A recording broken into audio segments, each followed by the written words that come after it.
Allahu akbar va lillahil hamd.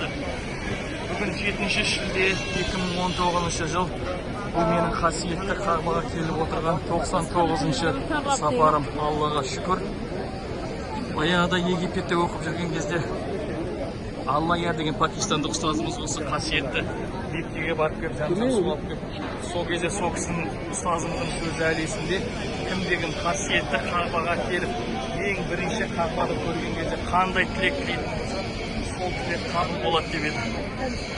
Аллаға шүкір, 96 жылы ең бірінші рет осы жерге келгенімде, Қағбаны ең бірінші рет көрген кезде сол ұстазымның сөзін есіме түсіре отырып, я Алла, осы жерге қайта-қайта келуімді нәсіп етші деп дұға қылған болатынмын. Аллаға шүкір, міне Алла тағала сол тілектерді қабыл етті. Қазір 99-шы сапар.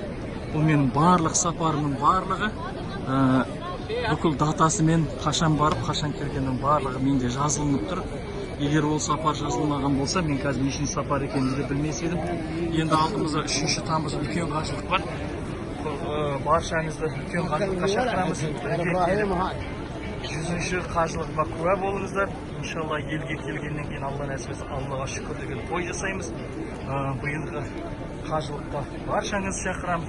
Нұр Қазақстанмен бірге болайық. Алла тағала осы жерге келді әрбір қазаққа нәсіп етсін.